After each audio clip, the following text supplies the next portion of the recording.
अरे आग लगे, ये भी कोई जिंदगी है। सुबह से चिल्लम चिल्ली पुकार सुन के मैं तो तंग आ गई हूँ। अरे वो भी क्या दिन थे जब मैं गांव में रहा करती थी। पहले बड़ी सुखी थी मैं। पहले मेरी जिंदगी क्या थी और अब क्या हो गई है। शहर में तो लोग भेड़ बकरी की तरह जीते हैं।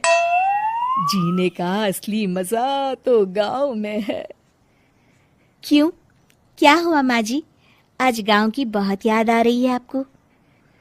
अरे हाँ बहू, शहर का जीना भी कोई जीना है। लोगों की आधी जिंदगी तो सड़कों के ट्रैफिक में निकल जाती है और यहाँ रखा ही क्या है। एक बात कहूँ, दिल्ली शहर अब पहले जैसा नहीं रहा। क्या माँ, जब देखो गांव के गुणगान गाती रहती हो। ठीक है, इस बार ना बच्चों के कॉलेज की छुट्टियों में हम सब गांव चलेंगे, ठीक है? हाँ, ये ठीक है। फिर कुछ दिनों के बाद सारा परिवार अपने गांव चला जाता है। अरे वाह, कितनी ताजी और साफ हवा है, कितनी शांति है यहाँ।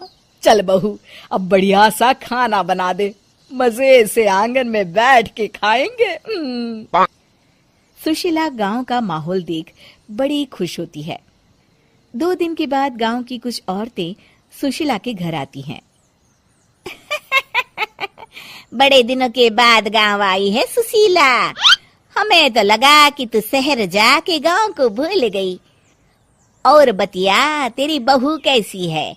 जरा मिलवा तो उससे। अरे मेरी बहू तो लाखों में एक है। बड़ी किस्मत वाली हूँ मैं जो मुझे जानकी जैसी बहू मिली है। हमेशा मेरी सेवा में लगी रहती है और आज तक कभी पलट कर जवाब नहीं दिया उसने। सुशीला की बातें सुनकर सभी औरतें हंसने लगती है।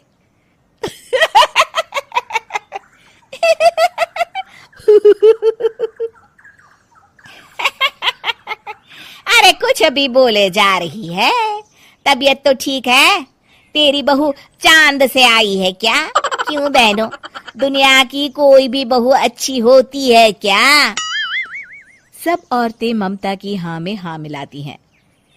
अरे मैं तो कहती हूँ दुनिया की हर बहू सास का खून चूसने वाली डायन होती है, डायन। मैं तो एक बिल में 1000 सांप के साथ रह सकती हूँ, लेकिन अपनी बहू के साथ नहीं रह सकती। हाँ, तूने सही कहा। मेरी बहू तो तेरी बहू से भी 2 कदम आगे है। सब औरतों की बातें सुनकर ममता मन ही मन बड़बड़ाती है। अरे ये गांव सुधर गया, लेकिन औरतें नहीं सुधरी। अगर थोड़ी देर और इनकी बेवकूफी भरी बातें सुनूंगी तो मैं सच में पागल हो जाऊंगी। फिर सुशीला उन औरतों को घर से दफा कर देती है और राहत की सांस लेती है। अरे बहू, जरा बाम लाके मेरे सर पर तो लगा दे। उन औरतों की फालतू बातें सुनकर मेरा सर चकरा गया है। इस गांव की औरतों का तो भगवान ही मालिक है। फिर अगले दिन सुशीला की सास उससे कहती है, अरे बहू, तू यहाँ क्या आराम फरमाने आई है? आखिर ये तेरा ससुराल है। चल चल, घर के कामों में हाथ बटा। शहर में कुछ काम धाम तो करती नहीं है। जरा अपने आप को तो देख, कितनी मोटी हो गई है।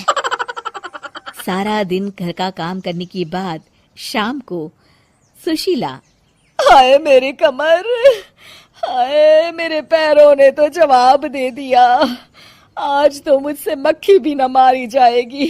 अरे बहू, जरा आकर मेरे हाथ पैर तो दबा दे। जी माँ जी, अभी आती हूँ। तभी सुशीला की सास जानकी को रोकते हुए कहती है, अरे रुक जा बहू, एक दिन काम करके इसको इसकी नानी याद आ गई।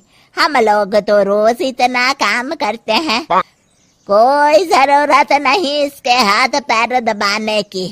सुबह तक सब ठीक हो जाएगा।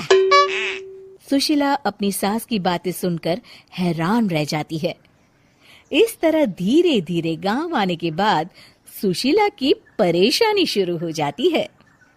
फिर एक दिन, अरे आज तो मैं कपिल शर्मा देखूंगी क्योंकि आज संडे है। सुशीला जैसे ही टीवी ऑन करती है तभी बिजली कट जाती है। अरे सत्यानाश, इस बिजली को भी अभी जाना था। इतने दिनों से मैं टीवी सीरियल देख नहीं पाई। हमारा देश इतनी तरक्की कर रहा है, अरे पता नहीं ये गांव कब सुधरेगा। अरे अब तो 2 दिनों के लिए बिजली को भूल जा, ये तो यहाँ रोज की बात है। अब इस अंधेरे में रहने की आदत डाल ले। हाँ। हे भगवान, अब क्या होगा? ऊपर से इन मच्छरों ने जीना हराम कर रखा है।